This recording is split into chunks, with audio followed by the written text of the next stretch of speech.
ఈ రోజు అమ్మమ్మ స్టైల్లో పరమాన్నం చేసుకుందామా. దేవుడికి ప్రసాదమైన అమ్మవారికి బోనం సమర్పించాలన్న పరమాన్నమే. దీనికోసం 2 కప్పుల బియ్యం, 1 కప్పు పెసరపప్పు వేసుకొని మంచిగా వాష్ చేసుకొని నానబెట్టుకోవాలి. అన్నాన్ని మెత్తగా ఉడికించుకోవాలి. కుక్కర్ లో పెట్టుకుంటారా, గిన్నెలో వండుకుంటారా అనేది మన ఇష్టం. సరి బెల్లం వేసుకుంటే టేస్ట్ చాలా పర్ఫెక్ట్ గా ఉంటుంది. ఒక గిన్నెలో బెల్లం వేసుకుని చిన్న గ్లాస్ వాటర్ వేసుకుని బెల్లం మొత్తం కరిగించుకొని వడకట్టుకుని మళ్ళీ అదే గిన్నెలో వేసుకోవాలి. మెత్తగా వండుకున్న అన్నాన్ని బెల్లం వాటర్ లో వేసుకొని మంచిగా కలుపుకోవాలి. అన్నం బెల్లం మంచిగా కలిసిపోయిన తర్వాత ఒక పెద్ద గ్లాసు చిక్కని పాలను వేసుకుంటే పరమాన్నం ఇంకా టేస్టీగా ఉంటుంది. నేనైతే పాల మీద మీగడను కూడా వేస్తాను. పరమాన్నం చాలా బాగుంటుంది.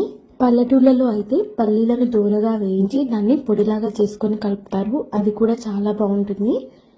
అన్నం కొంచెం దగ్గర పడిన తర్వాత కొంచెం ఇలాచి పొడి వేసుకొని వేరే గిన్నెలో నెయ్యి కాచుకొని డ్రై ఫ్రూట్స్ అన్ని వేయించుకొని పరమాన్నంలో కలుపుకుంటే అద్భుతమైన పరమాన్నం రెడీ అయిపోతుంది.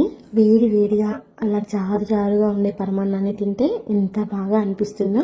మీకు నచ్చిందా? మీకు పరమాన్నం అంటే ఇష్టమా? మీ మెమరీస్ ఏంటో షేర్ చేయండి. నచ్చితే లైక్